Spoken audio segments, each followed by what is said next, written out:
Bien.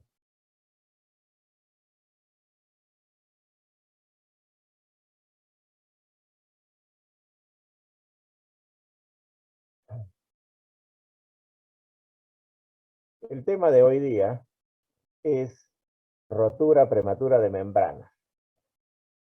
Este tema es muy importante porque en estudios realizados en diferentes centros de Lima y dentro de ellos en el Instituto Materno Perinatal Maternidad de Lima,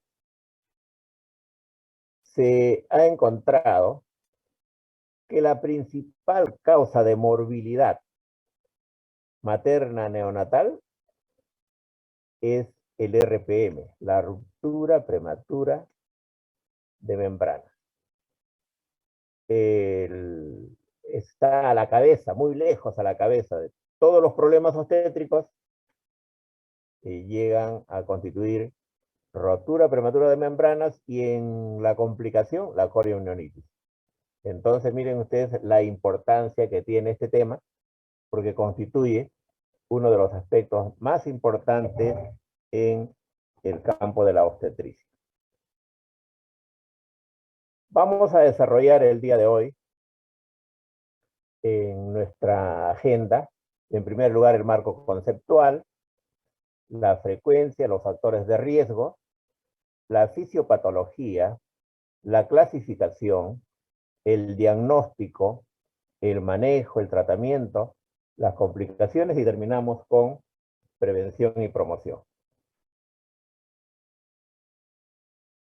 Todos ustedes conocen, y esta figura es para recordarles nada más, que el feto está envuelto por una membrana. Esa membrana que está pegada al feto es el amnios y la membrana pegada a la placenta es el corio, ¿no?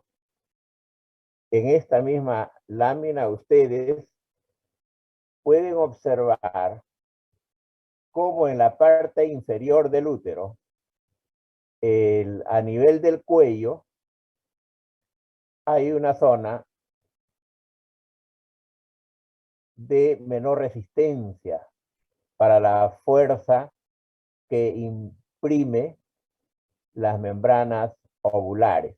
Entonces, esta parte que ustedes observan es la zona de menor resistencia, cerca al cuello. Allí entonces, ante la presencia de contracciones, de mayor presión, de mayor fuerza, puede romperse en cualquier momento, que es lo que ocurre en la llamada RPM. Acá tienen ustedes otra lámina para mostrar a ustedes en esta presentación podálica, fíjense cómo hay un espacio que se genera a nivel del cuello, ¿no? En esa relación feto y placenta, en esa membrana amniótica y zona de menor resistencia que hemos explicado.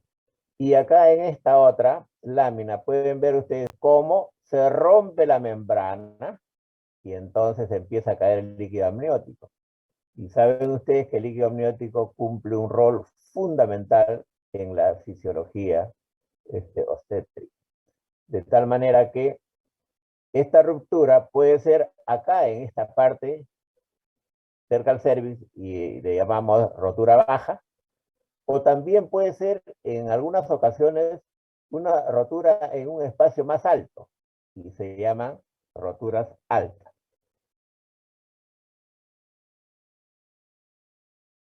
En el RPM, en primer lugar, el marco del concepto, de la definición, entendemos nosotros como RPM o ruptura prematura de membranas, ruptura o rotura, a la rotura espontánea de las membranas coriamnióticas,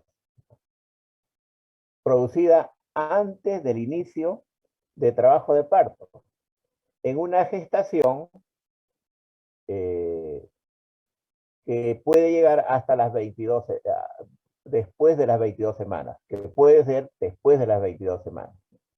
Si se produce una rotura antes de las 22 semanas, saben ustedes que ese es aborto. Pero si la rotura se produce después de las 22 semanas, eso es un RPM. En el marco de definición, hay que tener claro dos conceptos. El RPM, o sea, ruptura prematura de membranas, y el RPM como rotura precoz de membranas. ¿Qué es una rotura prematura de membranas? Aquella rotura que se produce antes de iniciar la labor de parto. Fíjense el marco conceptual. ¿Eh? Y ruptura precoz de membrana es aquella ruptura que se produce en la labor de parto. Entonces, ambos son RPM, pero van a encontrar ustedes en la literatura RPM y RPM precoz. Entonces, no es lo mismo rotura prematura de membranas y rotura precoz de membranas. La rotura precoz es cuando ya se inició la labor de parto. Otro concepto que deben tener en cuenta ustedes es el RPM prolongado, o sea, que lleva mucho tiempo. Cuando hay una rotura, cuando hay una pérdida de líquido mayor de 24 horas, estamos frente a un RPM prolongado, ¿no? O sea, lleva ya muchas horas, muchos días perdiendo líquido y ese es RPM prolongado. La frecuencia del RPM varía en diferentes centros, en el Perú y en el mundo varía. Varía entre 4 y 18% de los partos, ¿no? Nosotros tenemos en nuestras estadísticas, en diferentes centros también, algunos reportan 9%, 12%, 16%, ¿no? Y en su mayoría, en el 50% de estos RPM es en el pretérmino, ¿no? La mayor parte de RPM está asociado a parto pretérmino, ¿no? Y esto estadísticamente contribuye en el 20% de todas las muertes perinatales, o sea, de ahí la importancia en el marco de todo lo que hemos señalado. Hay factores de riesgo para RPM. Y los factores de riesgo, aquí hay un listado bastante nutrido de factores que conllevan o que motivan que las membranas se rompan antes de llegar a la última fase de la labor de parto, ¿no? Del embarazo y de la labor de parto. Porque las membranas deben romperse ya cerca del periodo expulsivo o en el expulsivo, pero si se rompe antes o mucho antes, ahí viene el problema, ¿no? Entonces, siempre el antecedente es importante y los partos pretérminos son factores de riesgo, ¿no? Por otro lado, cuando hay un cuello uterino corto o cuando hay un cuadro post-conización cervical, la mujer ha sido operada, se ha intervenido el cuello, entonces estamos frente a un cuello corto, postoperado, y eso puede llevar a un cuadro de ruptura prematura de membrana, o también podemos estar frente a un cuadro de incompetencia cervical, producto de la intervención quirúrgica en el cuello. El otro factor de riesgo son las infecciones. Las infecciones cérvico-vaginales, aquellas mujeres que tienen flujo vaginal abundante, tienen una vaginosis bacteriana, pero también hay otro tipo de infecciones muy frecuentes en nuestro medio, que son las infecciones urinarias. Estas son muy, muy importantes porque en nuestro medio es frecuente la infección urinaria y la vaginosis bacteriana como causa de RP, ¿no? Las hemorragias en la segunda mitad del embarazo, el índice de masa corporal bajo, cuando hay bastante o una marcada sobredistensión uterina, por ejemplo, en el embarazo gemelar, en el embarazo múltiple, el polidramnio, la macrosomía fetal, hay una sobredistensión uterina, entonces ahí puede producirse un RPM. En nuestras mujeres de condición social baja, las mujeres pobres, que no tienen control prenatal, adecuado o no se controlaron o es el control deficiente, estos son candidatos a hacer un RPM. En aquellas mujeres que tienen antecedentes de tabaquismo, en aquellas mujeres donde hay deficiencia de vitamina C, zinc y cobre. Y también hay que llamar la atención que son factores de riesgo en aquellas mujeres que tienen vida sexual en las últimas semanas. Saben ustedes, jóvenes, que las relaciones sexuales, el coito en el embarazo no se prohíbe, pero tampoco se estimula y se restringe en las últimas semanas precisamente para evitar estos problemas de infecciones locales o de RPM, ¿no?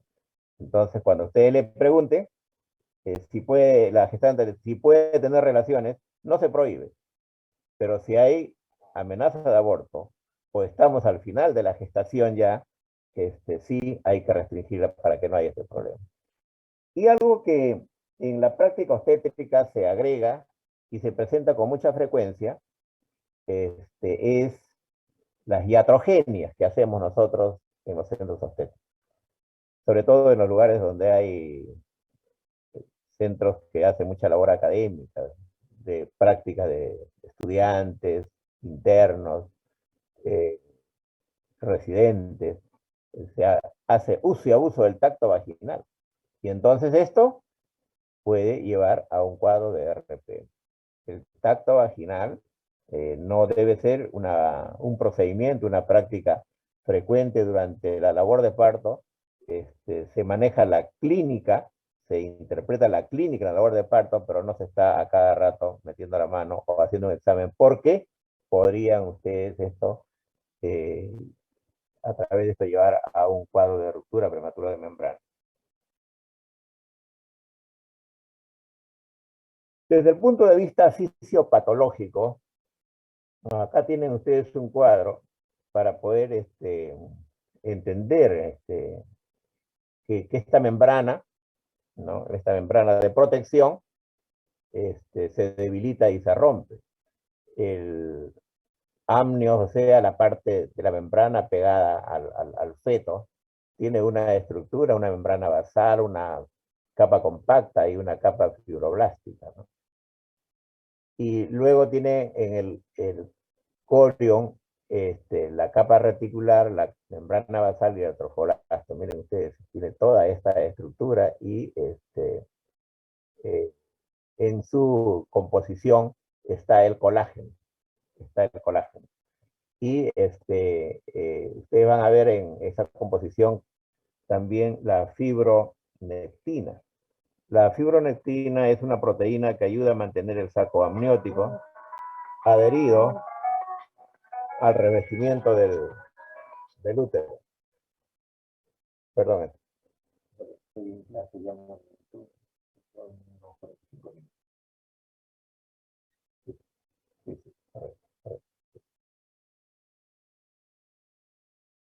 Bien, decíamos entonces que esa fibronectina, como vamos a ver más adelante, es muy, muy importante a tener en cuenta, porque hoy día se utiliza incluso como medio diagnóstico.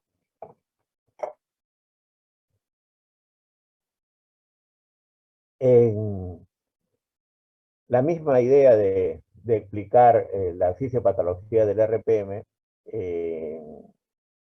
el cuello uterino, ¿no? En ese espacio de mayor debilidad donde emergen las membranas amnióticas, ¿no?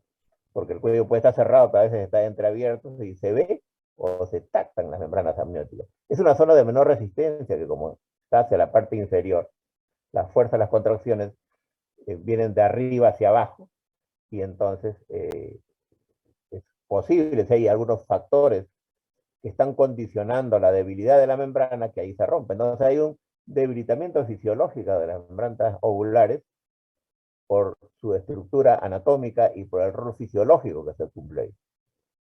Y uno de los elementos fundamentales para esta ruptura es la fuerza de las contracciones uterinas, ¿no? la actividad uterina. Entonces, por eso es que la mayor parte de rupturas se produce cuando hay contracciones en el útero.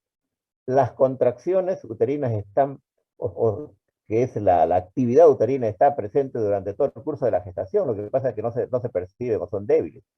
Pero ya en el tercer trimestre, en el tercer trimestre tenemos nosotros contracciones con mayor fuerza, con mayor intensidad, con mayor duración.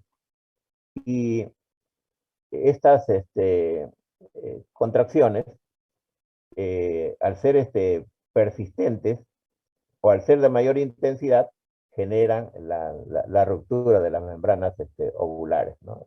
Puede darse esto porque hay condiciones entonces anatómicas y fisiológicas que con la fuerza de las contracciones, o las primeras contracciones, se pueden romper. Contracciones llamadas de Braxton y His, por ejemplo, tienen más intensidad, la mujer las percibe, ¿no? Y si hay contracciones que preparan las condiciones para el parto, entonces estas, en la dinámica, en la actividad uterina, tendrán mayor duración, mayor intensidad, mayor frecuencia. Y desde el punto de vista fisiopatológico también hay aspectos claros a tener en cuenta, ¿no? Eh, la disminución de la fuerza tensil de las membranas, ¿no? O sea, el soporte, la distensión de las membranas, la degradación del colágeno, la disminución y alteración del colágeno y también la apoptosis celular. ¿Qué cosa es apoptosis celular?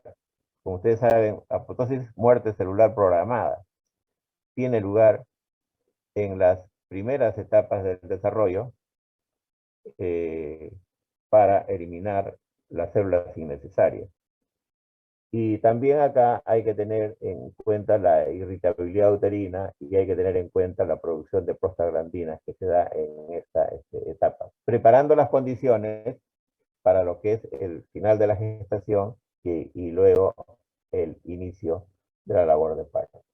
Desde el punto de vista fisiopatológico cobran especial importancia las infecciones del tracto genital, ¿no?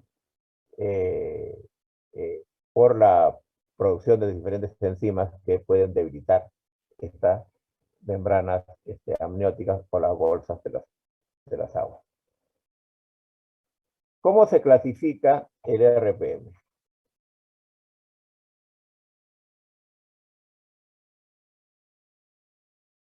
Eh, en primer lugar, RPM a las 37 semanas o más. Cuando llegamos a las 37 a 38 semanas, como saben ustedes, la gestación ya está términa. Y entonces el feto y el pulmón está maduro.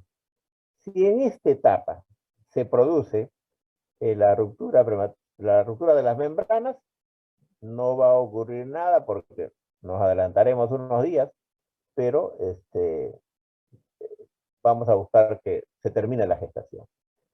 Pero si hay un RPM a las 32, 34, 36 semanas, o sea, este es pretérmino, tenemos nosotros acá que preparar las condiciones, hay que corroborar la edad gestacional, las condiciones del feto y el pulmón maduro del feto. Muchos afirman que ya a las 34 semanas el pulmón ya está maduro. Pero si es antes de las 34, todavía de repente va a haber problemas con este niño. Y luego tenemos el RPM a las 25, 32, 33 semanas. O sea, acá, si se produce un RPM, sí es problema, porque el niño si nace va a tener dificultades para sobrevivir. Entonces hay que generar las condiciones para madurar ese pulmón. Y acá RPM hasta las 24 semanas, que esto sí es todo un problema, es muy difícil salir adelante en esto. Esto puede ser con infección intraamniótica o sin infección intraamniótica. Si hay infección, ni modo, hay que terminar con el embarazo. Y si no hay infección, de repente podemos tener una conducta conservadora. La clasificación, entonces, de acuerdo a la edad gestacional, nos permite también plantear esquemas de manejo que luego vamos a ampliar lo que estamos señalando.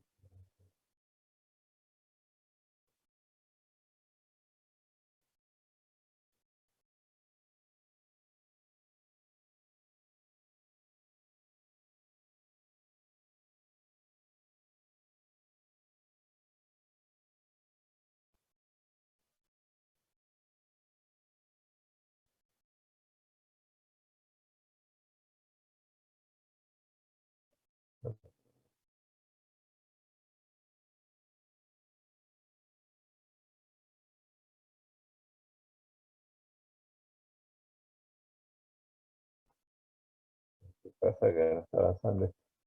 Ya, ahora, ahora sí. Bien. ¿Cómo hacemos el diagnóstico en el RPM?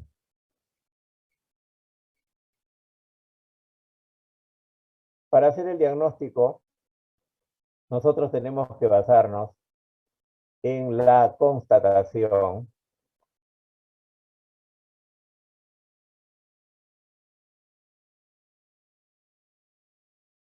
de salida de líquido amniótico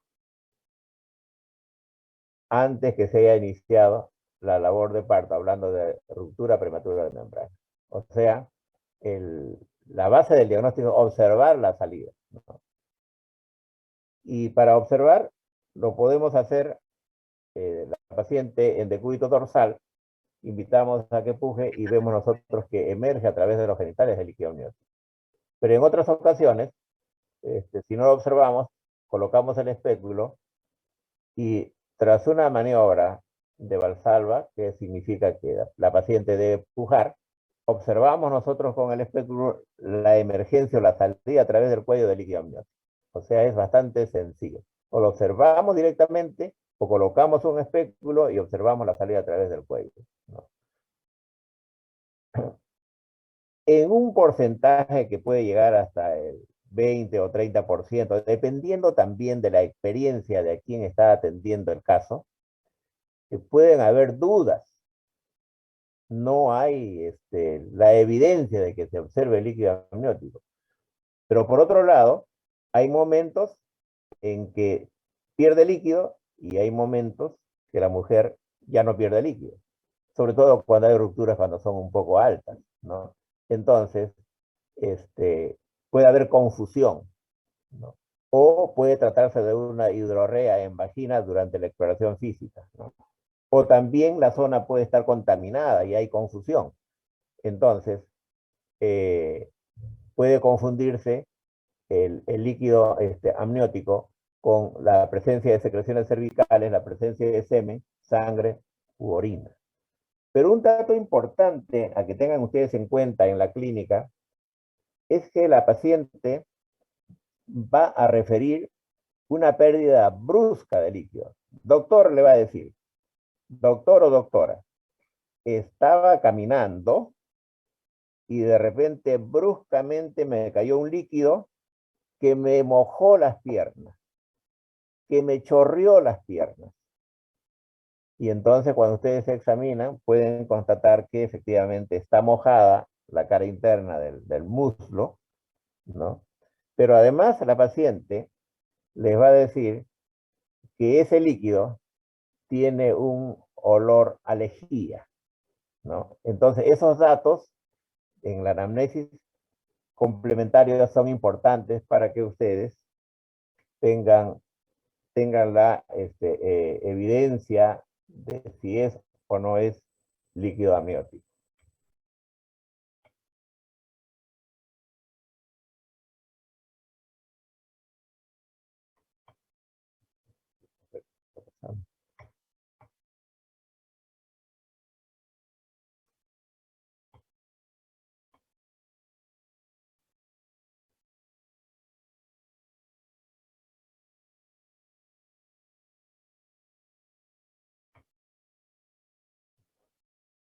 Entonces, la historia referida por la paciente de pérdida de líquido es importante que ustedes recojan, ¿no? La referencia de la paciente eh, respecto a cómo, en qué momento pierde líquido, qué compromete la pérdida de líquido, qué parte del espacio corporal de la mujer abarca o compromete, y las características que le refiere del color y el olor son importantes. Ese hecho que ella describe, ustedes lo van a constatar observando los genitales, porque hay veces cuando la ruptura es baja y es una ruptura evidente, ustedes en los genitales lo van a observar. Y en otras ocasiones va a ser necesario establecer el detalle del a través del examen, de observar la pérdida de líquido amniótico, que es de aspecto blanquecino, claro, para decir mejor, y en algunas ocasiones puede ser opaco, citrino, y cuando hay signos de sufrimiento, bañado de meconio o teñido de meconio. Ya decíamos que el olor es semejante al semen o a la lejía, el hipoclorito de sodio, ¿no? Y después de las 32, 35 semanas también a veces puede observarse una sustancia que le llamamos el vermis gaseoso. Eh, Confirmado el diagnóstico, una vez que ustedes han hecho la anamnesis, han observado con el espéculo, confirmado el diagnóstico, entonces ya vienen las medidas para el manejo, pero también desde acá surge una conducta que ustedes tienen que tener presente. Si hay ruptura prematura de membranas, hay que evitar hacer uso y abuso del examen a través del tacto vaginal. Se restringen los tactos o no se hacen tactos vaginales. Ya ustedes corroboraron y entonces está limitado, está restringido los tactos porque eso va a incrementar la morbilidad. Y si hay la necesidad de hacerlo es porque hay condiciones obstétricas necesarias a que ustedes tengan que examinar, pero si no, no hay que abusar con el tacto. Una de las maniobras, uno de los procedimientos que se hace para corroborar cuando no observamos el líquido, porque les decía, hay un porcentaje de mujeres que no se evidencia el líquido amniótico. Entonces, hay que hacer la maniobra de Valsalva, ¿no? La maniobra de Valsalva, entonces, es invitando a que la mujer puje mientras ustedes se examinan, o tosa. Tose o puja y ustedes van a ver cómo sale el líquido amniótico y ustedes están observando con el espéculo correspondiente, ¿no? Y si aún así no tienen líquido amniótico, ustedes pueden presionar ligeramente el fondo uterino, ¿no?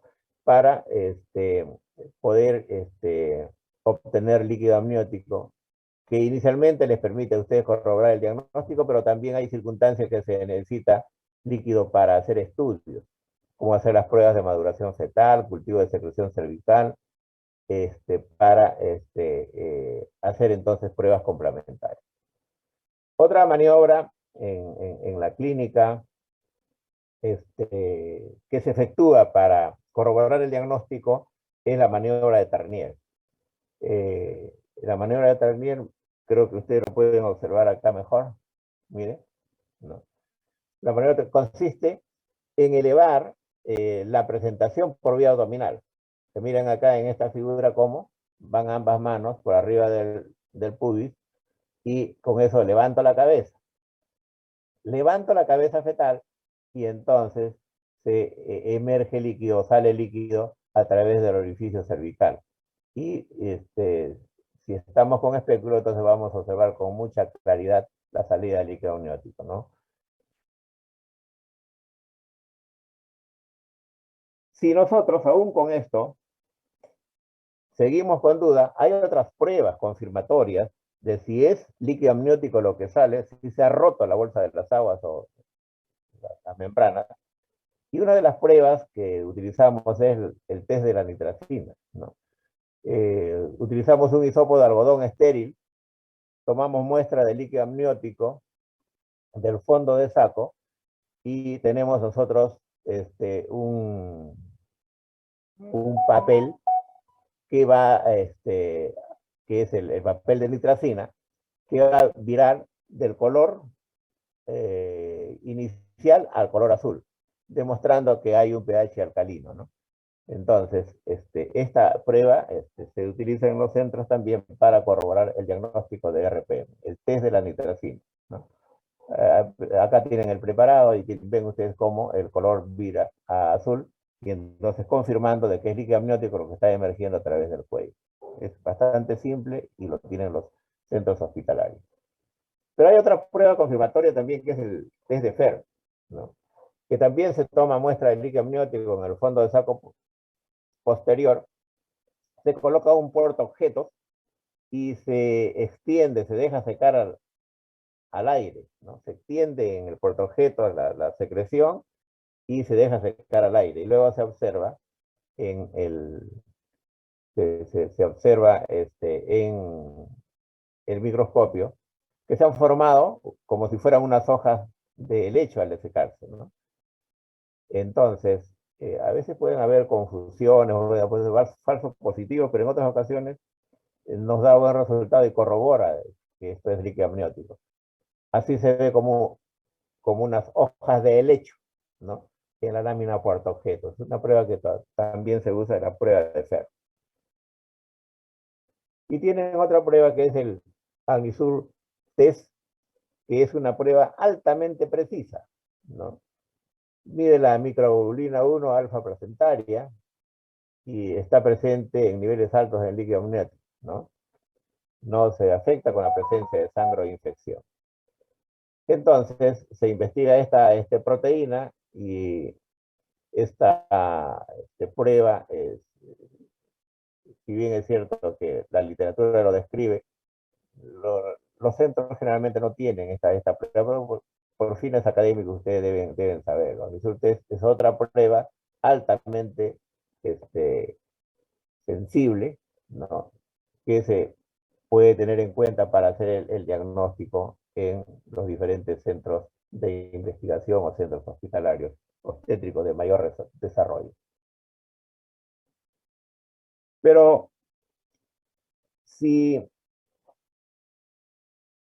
algo tenemos que hacer en el medio, aparte de las pruebas que hay que saber o que hay que manejarlo, si algo tenemos nosotros que tener en cuenta, es que el estudio ecográfico que hoy día está al alcance de todos, es una prueba fácil de realizar porque todos los centros obstétricos tienen ecografía. Entonces hacemos una ecografía para ver las condiciones del feto, pero fundamentalmente cuando hay la sospecha de RPM, la disminución del líquido amniótico. Disminuye el volumen del líquido amniótico. Es decir, no hay o ha disminuido la cantidad de líquido amniótico. Entonces, ecográficamente, entonces yo puedo hacer el diagnóstico de RPM, ¿no? Pero ya que estoy haciendo una ecografía, también esto me permitirá confirmar la edad gestacional, estimar el crecimiento fetal, la maduración placentaria, y hay casos donde tengo que investigar y entonces también la ecografía me permite o me señala, me orienta, dónde puedo hacer la amniocentesis, o sea, la punción para obtener el líquido y hacer los estudios correspondientes. La amniocentesis también es una prueba que en caso de duda de RPM puedo inyectar azul de Evans o indigo. Al inyectar estas sustancias que colorean, voy a observar después que en la vagina se mancha de azul y confirma el diagnóstico. Antes hacían estas pruebas con mucha frecuencia, hoy día se usa poco, pero son recursos cuando tengo dudas de que lo que está perdiendo la señora es líquido amniótico. Y finalmente la fibronectina fetal, que como hemos señalado, la determinación de fibronectina, que es una proteína que ayuda a mantener el saco amniótico adherido al revestimiento del útero. Esto es una prueba que también se puede usar cuando es necesario, cuando es difícil hacer el diagnóstico. O sea, no todos los casos, entonces, llegamos a la conclusión que es líquido amniótico lo que pierde la señora. Hay a veces la necesidad de hacer las pruebas complementarias, de hacer estudios ecográficos, de hacer estas pruebas más sofisticadas, como determinar la presencia de esta proteína. En todo esto, en la clínica hay que tener en cuenta que cuando hablamos de RPM hay que hacer el diagnóstico diferencial entonces. Y ya les hemos dicho que puede ser flujo vaginal, ¿no? Secreciones vaginales, fisiológicas o la presencia de flujo vaginal. Entonces, que se puede confundir, que la paciente se confunde y cree que es líquido lo que está perdiendo y lo que hay es, este, es flujo, tiene una infección vaginal. Puede tratarse de infecciones severas, como una vaginosis bacteriana, o sea, la presencia de varios gérmenes en esta zona. A veces cuando hay un RPM, cuando esto se va complicando, se convierte en una infección polimicrobiana y entonces el flujo es en buena cantidad. Pero otras veces puede ser también eliminación de tapón mucoso, ¿no? Que es un líquido mucoso claro y puede confundirse. En otras ocasiones puede ser semen también. La señora ha tenido relaciones, entonces es eso lo que se observa. Y también hay casos, sobre todo en las multíparas, de la presencia de orina, o sea, la emisión voluntaria de orina. Todo esto entra en el diagnóstico diferencial. ¿Cómo manejamos estos casos? ¿No?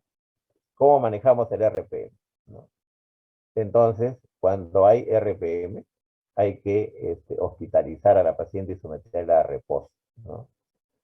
Hay que darle la importancia. No puede estar en su casa, no puede estar deambulando a la paciente porque el caso se va a complicar, ¿no? Entonces, en el manejo de esto, la primera medida es, esta paciente tiene que ser hospitalizada y ser sometida a reposo, un reposo de manera rígida para evitar mayores complicaciones. Y también se toma la determinación de restringir los exámenes vaginales, los tactos vaginales. Se monitorea a la paciente, controles frecuentes, se evalúa sobre todo la actividad uterina. En la zona se somete a higiene externa, los genitales externos se hacen higiene, pero no debe hacerse lavado vaginal, ni tampoco utilizarse duchas vaginales. Eso no se hace, complicaría el caso. En relación a los exámenes auxiliares que tenemos que realizar, hay que hacer exámenes de hematología, un hemograma completa, porque el hemograma nos va a revelar la presencia de leucocitosis, con neutrofilia, desviación izquierda. También tenemos que hacer examen de orina completa. Para esto utilizamos el catéter para sacar orina aséptica, porque puede haber confusión, como habíamos señalado. Hacer un urocultivo y un antibiograma, porque es una de las causas más frecuentes en nuestro medio. Hacer otras pruebas para determinar si hay o no hay infección, como hacer el PCR seriado, ¿no?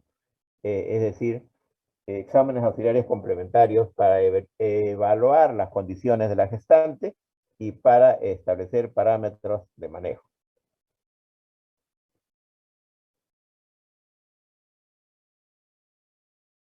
Cuando estamos frente a una ruptura prematura de membranas y el embarazo está a término o con más de 37 semanas, el manejo y la decisión es fácil. Pero cuando estamos ante una gestación de menos de 37 semanas, cuando es un pretérmino o es un producto inmaduro, ahí cuidado. Ahí es donde es difícil tomar una decisión, ¿no? Lo primero que tenemos que hacer nosotros es descartar que haya infección, ¿no? O signos de DPP, o que estamos ya frente al parto, donde nada hay que hacer, ¿no? Si no existiera esta situación extrema, entonces es aconsejable una conducta expectante para los casos pretérminos de observación y expectación, dependiendo las decisiones de la edad gestacional, pero esta conducta expectante se acaba cuando establecemos que hay signos de infección o cuando se ha establecido una infección, porque el riesgo ya va a ser extremo, va a ser mayor tanto para el niño como para la madre. El tratamiento, entonces, del RPM en una gestación mayor a 34 semanas con o sin infección, es hospitalización, reposo, hidratación. Los antibióticos clásicos que usábamos para el RPM era la ampicilina, y también la gentamicina. Y entonces han pasado los años, la ampicilina ha sido muy trajinada, muy usada, lo usaban los pacientes por sus propias iniciativas, por sus propios medios, y entonces ha generado mucha resistencia bacteriana. Hoy día usamos nosotros en el RPM la cefalosporina. Todavía se usa ahí donde no haya, queremos que no haya resistencia a la gentamicina, pero ya la ampicilina lo usamos muy poco porque hay mucha resistencia. Pero sí usamos las cefalosporinas y en los aminoglucósidos, la gentamicina, también puede usarse la amicacina, ¿no? Y se toma la decisión, ya más de 24 semanas, de terminar la gestación dentro de las 24 horas, espacio que nos permite tomar las mejores medidas y evaluar si hay las condiciones obstétricas para parto vaginal o en todo caso termina en cesárea. Cuando hay RPM, hay sospecha de una infección, lo mejor es terminar el parto por vía vaginal, en lo posible parto vaginal. Pero si no hay las condiciones, se tiene que practicar una cesárea. Pero saben ustedes que la contaminación de la pared y las complicaciones de infección van a ser un riesgo permanente. En el RPM, ¿se hace tocolis o no se hace tocolis? Es decir, detener la actividad uterina. Generalmente está contraindicada, sobre todo cuando estamos nosotros con más de 34 semanas, ¿no? Ya entendemos que hay viabilidad, que hay posibilidades de sobrevivencia del feto, entonces no necesitamos nosotros detener la actividad uterina, que termine, porque es lo mejor para la paciente y evitar así casos de infecciones mayores, ¿no? Se hace tocolis en casos particulares de aquellos que tienen menos de 34 semanas de gestación y se hace con la idea de madurar el pulmón, de mejorar las condiciones del feto, en la medida en que no haya infección severa o que la infección avance, porque si hay infección, cualquiera que sean las condiciones, vamos a tener que terminar con el embarazo. La neuroprotección se hace con sulfato de magnesio, como todos ustedes saben, ¿no? Y en los casos pretérminos. ¿Cuáles son las complicaciones del RPM? En relación a la mamá, podemos tener un caso extremo, que es la coriomionitis, pero también puede quedar con una endometritis y puede ser que después de ser una coriomionitis, puede haber una pelviperitonitis y podemos llegar a una sepsis y la mujer se muere. Esas son las complicaciones severas. Pero también hay otras infecciones, como la infección puerperal, la endometritis, infección de la pisorragia, infección de pared, etcétera. Hay otras infecciones puerperales que pueden presentarse en relación a la mamá. La mayor complicación, la mayor repercusión negativa es en el caso del neonato, donde puede haber una infección neonatal, puede llegar a una sepsis, puede haber asfixia perinatal, pueden nacer con un Apgar muy bajo, bajo peso al nacer por la prematuridad, puede haber hipoplasia pulmonar, síndrome de dificultad respiratoria, hemorragia intraventricular, deformidades ortopédicas. Como ven ustedes, el riesgo neonatal, las alteraciones por las complicaciones en el neonato son las más severas. En la mamá puede haber riesgo de infección, hay riesgo también que la infección pueda avanzar, pero las repercusiones neonatales son terribles y de incalculables consecuencias. Por eso hay la necesidad de evitar que este cuadro progrese y que llegue un RPM llegue a complicarse. Muy bien, hasta ahí el tema de RPM. Vamos a seguir con lo que es coriamnionitis, ¿no? Y a ver, vamos a ver si está presente Mesa Romero Araceli.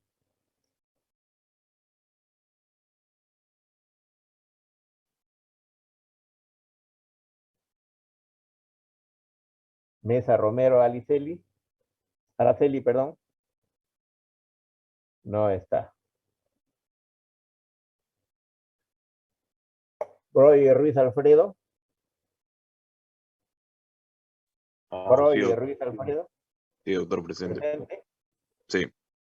Correcto, correcto. Muy bien. Quiroz Gutiérrez David.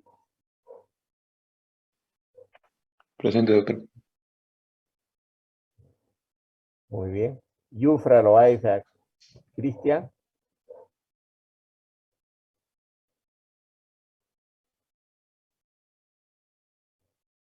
Doctor, disculpe que lo interrumpa. Mesa Romero sí está presente, está escribiendo por el chat que su micro está malogrado y que tiene problemas por ello para responderle. Ya, correcto, correcto. A ver. Malatesta Villar Gustavo.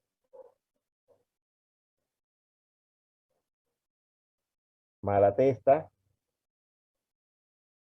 Más Gotello Jacqueline. Presente, doctor.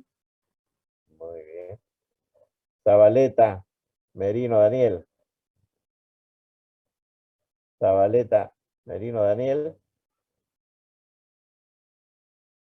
Bien. Seguimos.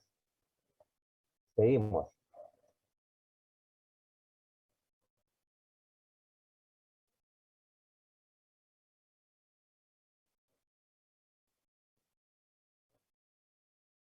Bien.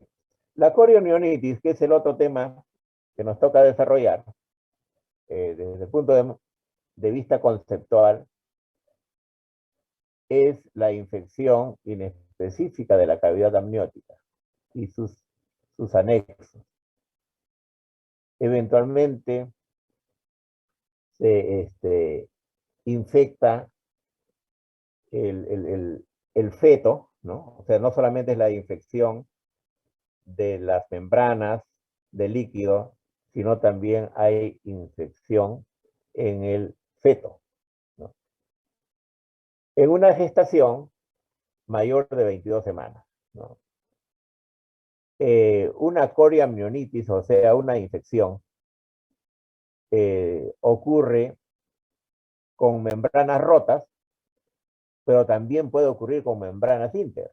Así que hay que tener en cuenta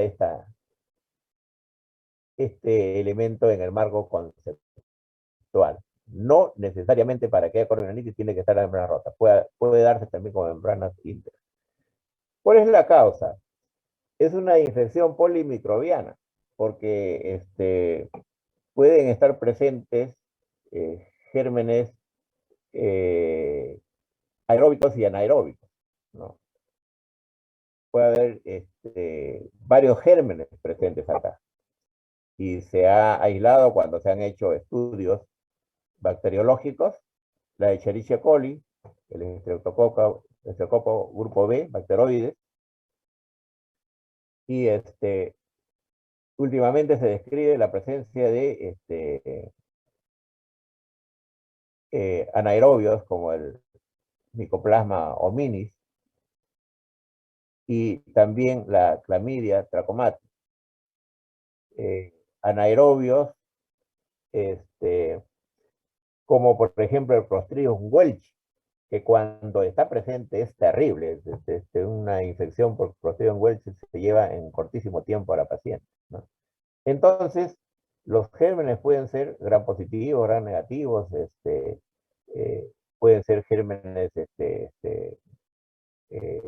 anaerobios, e incluso los que hay en la vaginosis bacteriana que ustedes conocen, los que producen la vaginosis bacteriana pueden estar presentes en este tipo de infecciones, ¿no? Es una infección, entonces ustedes no saben, por qué germen se ha producido.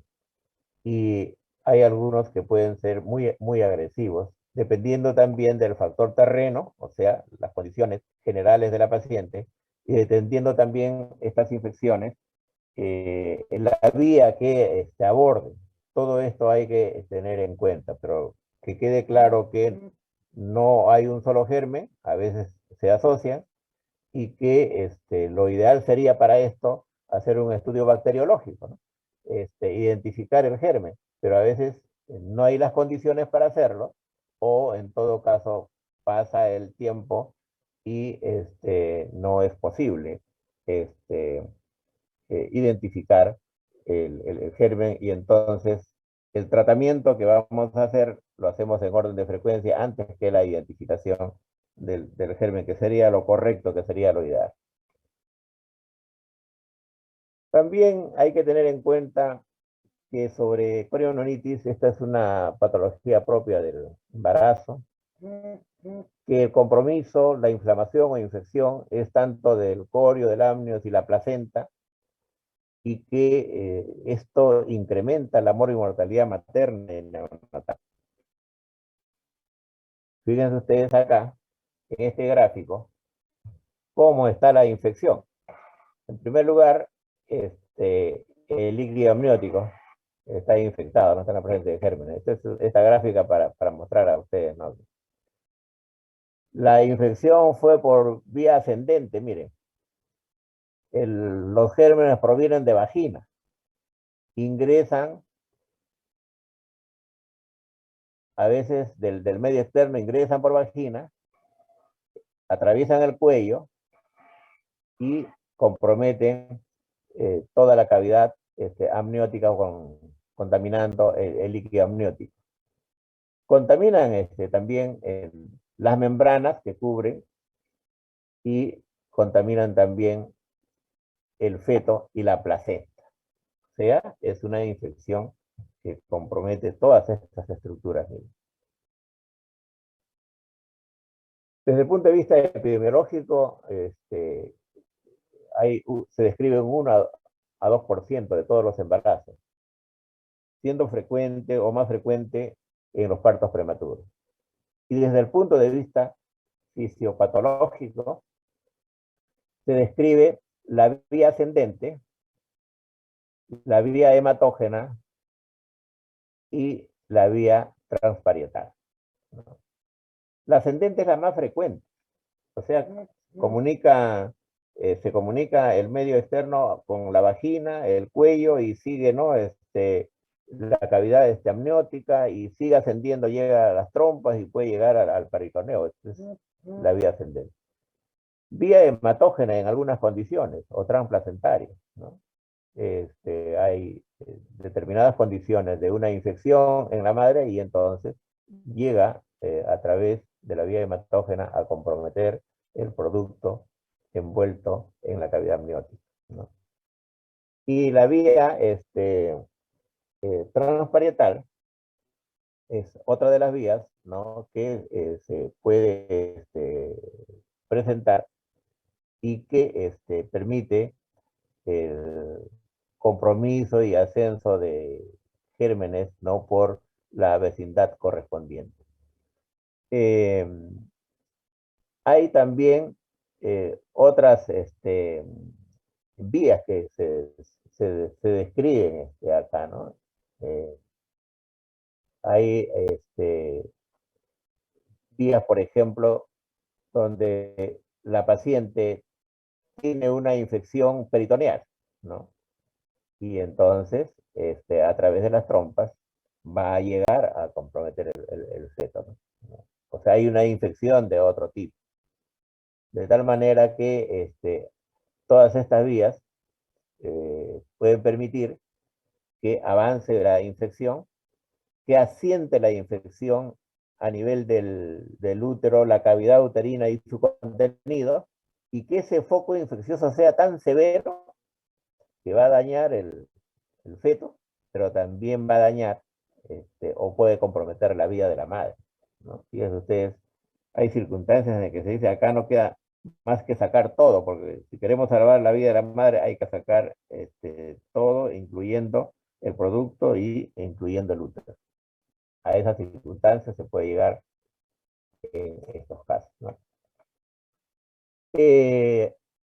¿Cuáles son los factores de riesgo para corioamnionitis, ¿no? Cuando hay una corioamnionitis prolongada, o sea, mucho tiempo, las membranas rotas, ¿no? El DRPM es de muchos días, de muchas horas, de muchos días, entonces hay una mayor posibilidad que se avance hacia una corioamnionitis. Cuando se realizan en muchos tactos vaginales, cuando se pierde el tapón mucoso con mucha anticipación, cuando hay aumento del pH vaginal y hay ausencia de moco cervical, que el moco cervical tiene, como ustedes saben, una acción antimicrobiana. Cuando hay condiciones generales de la paciente, con anemia, con bajo nivel de zinc. Cuando hay trabajo de parto prolongado y cuando hay incompetencia cervical, polidramio. Todos estos son factores de riesgo para que avance y desarrolle una infección mayor. También cuando tenemos nosotros que ver la parte clínica, tenemos que empezar por identificar que hay un cuadro doloroso a nivel del hemiabdomen inferior, a nivel del cuerpo uterino. Hay una mayor sensibilidad uterina, ¿no? Si observamos el líquido amniótico de una paciente con corioamnionitis, este líquido amniótico es purulento y con mal olor. Se puede presentar fiebre materna, taquicardia fetal. Y hay alteraciones de la frecuencia cardíaca fetal. Puede haber un DIP2 o DIP3, o sea, el feto entró en sufrimiento, ¿no? Y cuando hay un aumento de la actividad uterina, o sea, hay una mayor actividad uterina, esto está revelando que esa irritabilidad uterina tiene un punto de partida y punto de aplicación, que es la infección, que es el foco infeccioso. ¿Qué criterios diagnósticos tenemos que tener en cuenta cuando estamos frente a una corioamnionitis? En primer lugar, la historia clínica, es fundamental la historia. La anamnesis, identificando cuándo empezó la pérdida de líquido o la ruptura prematura de membranas, si hay o no hay riesgos asociados. Luego tenemos nosotros el examen físico para identificar signos, los signos correspondientes. Y finalmente tenemos que hacer los exámenes auxiliares para evaluar la magnitud de la infección. Tenemos nosotros, en relación al manejo, tener en cuenta que estas pacientes que perdiendo líquidos se complican con una corioamnionitis, con una infección severa, tienen que tener su día, tienen que estar hospitalizados. Y tiene que usarse antibiótico terapia de amplio espectro, porque no sabemos qué germen es. Y entonces antes usábamos la ampicilina, los aminoglucósidos, como les decía, pero hoy día usamos las cefalosporinas, y cuando se trata de cubrir anaerobios, la clindamicina y el metronidazol son los fármacos a elegir.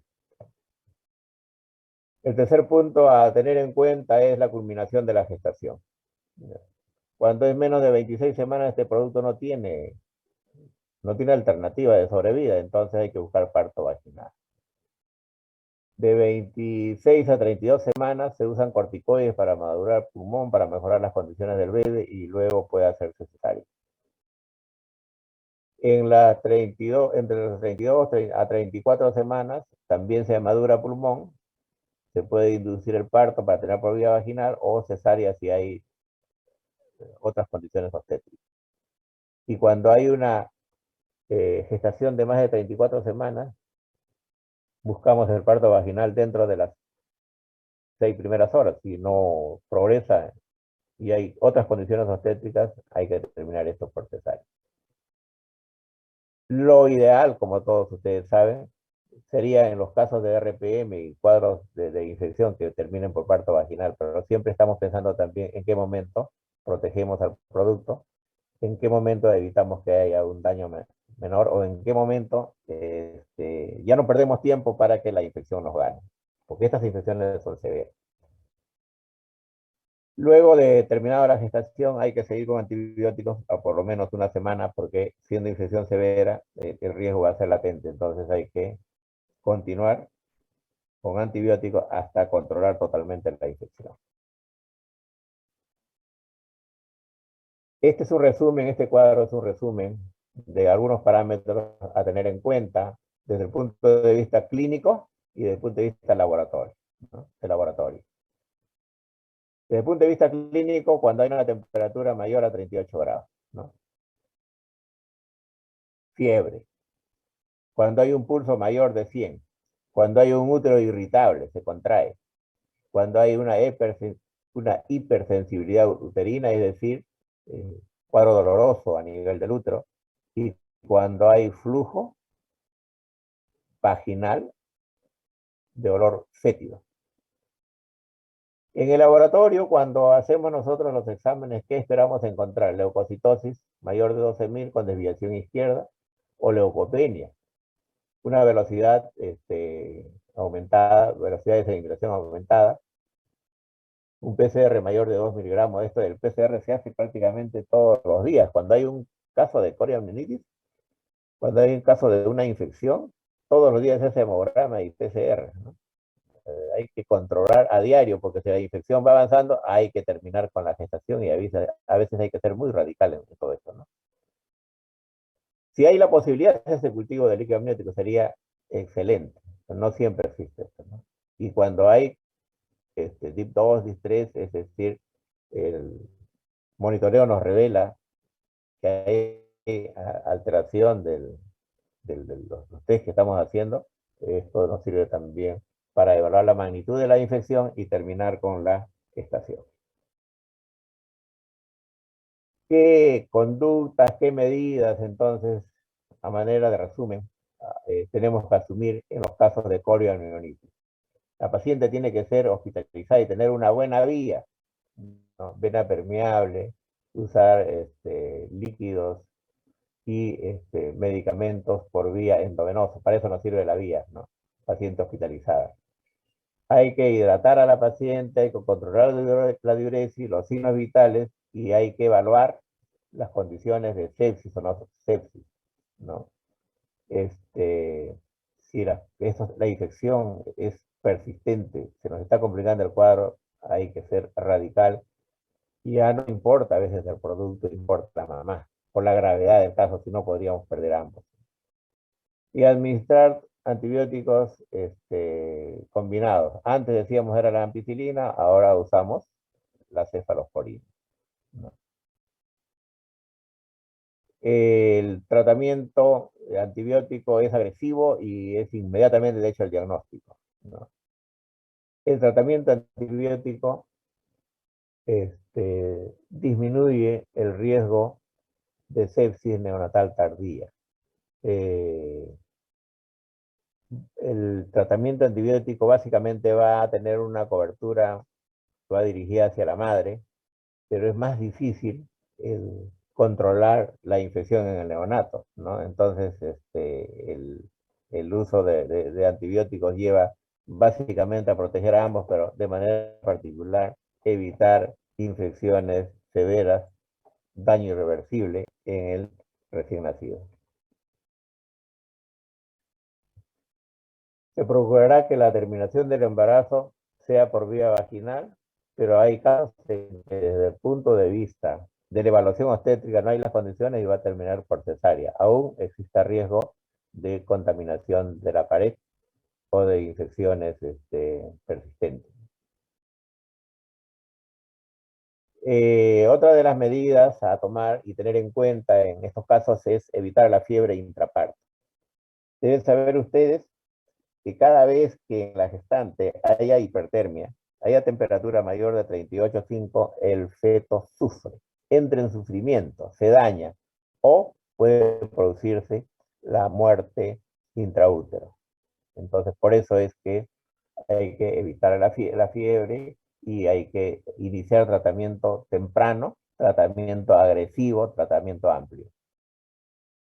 En los casos de menos de 26 o 25 semanas, las posibilidades de sobrevida son escasísimas. Acá se busca parto vaginal y, como le digo, aún sea duro decirlo, pero ya el feto, el producto pasa a un segundo plano. Se trata de salvar a la madre. Una vez que termina el parto y salió la placenta, debe ser estudiada. Lo correcto es que la placenta también se estudie y se haga un cultivo de placenta.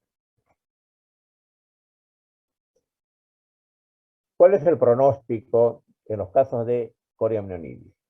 El pronóstico materno es que las madres pueden desarrollar endometritis puerperal y posterior puede quedar una secuela, puede quedar adherencia, un síndrome adherencial. Esos son los casos luego de haber controlado, haber salvado a una mujer de una coriamnionitis. ¿Y cuál es el pronóstico del neonato? ¿No? Los niños tienen una elevada probabilidad de morir, ¿no? Por la sepsis, porque van a presentar síndrome de distrés respiratorio, neumonía, sepsis neonatal, hemorragia intraventricular, leucomalacia periventricular. Este pronóstico será mayor y más grave en los casos de los niños prematuros. Finalmente, ¿cómo abordamos este tema de RPM y coriamnionitis desde el punto de vista preventivo, ¿no? La prevención y la promoción de la salud materna y neonatal es fundamental en estos casos, ¿no? Incidiéndose en un control prenatal precoz, oportuno, regular, ¿no? Seguimiento regular, disciplinado, para poder detectar a tiempo estas complicaciones y evitar que se lleguen a situaciones extremas de infecciones severas que van a poner en riesgo la vida de la mamá y del niño. En segundo lugar, mientras se controla el embarazo, hay que detectar los factores de riesgo y enseñar a la paciente, enseñar a la gestante, enseñar a la pareja la identificación de los signos de alarma. En tercer lugar, cuando hay infecciones en la mamá, sean cérvico-vaginales o infecciones urinarias, cuidado. Esto tiene que ser tratado. Ese foco infeccioso de infección cérvico-vaginal, ese foco infeccioso con bacteriuria sintomática o asintomática es una situación de riesgo que se va a agravar y que puede llevarnos a RPM y toda la cadena de complicaciones que ya hemos explicado. En cuarto lugar, es conveniente que cuando haya situaciones de riesgo o haya indicios de este problema, tiene que haber el reposo adecuado de la gestante, los cuidados y el reposo adecuado. No puede estar como otras pacientes circulando, deambulando, trabajando. Aquellas mujeres que trabajan en el comercio ambulatorio, por ejemplo, empujando la carreta, no.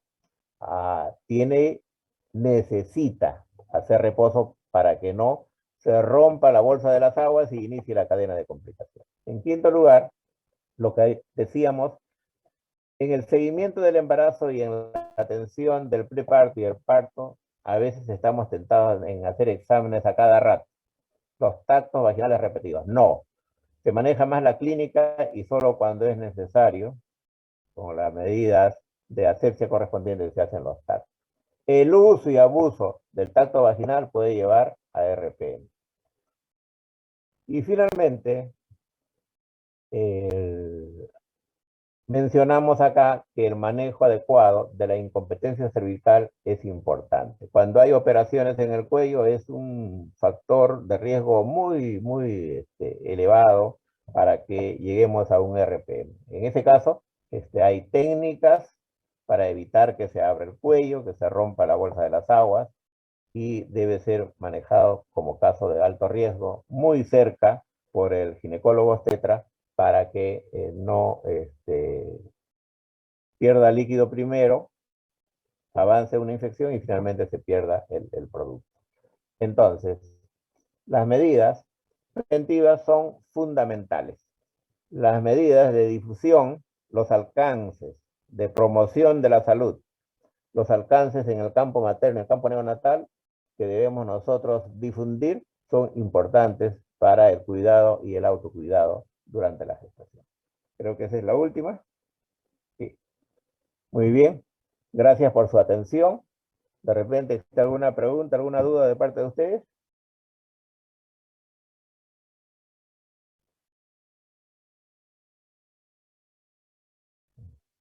Nos hemos pasado ya en el tiempo. Muy bien. Les recomiendo, tienen ustedes el PPT para que lo revisen y tienen ustedes también las lecturas que les hemos enviado para que también sea revisado y tengan ustedes ideas muy claras de este importante tema, de este importante tópico que es la ruptura prematura de membranas y su complicación con la coriamnitis, a tenerlo en cuenta y a evitar que se produzca y si se produce, manejarlo oportunamente y adecuadamente. Muchas gracias por su atención y tengan todos ustedes muy buenos días. Igualmente, doctor, muchas gracias. Muchas gracias, doctor. Gracias. Gracias. Hasta luego, doctor.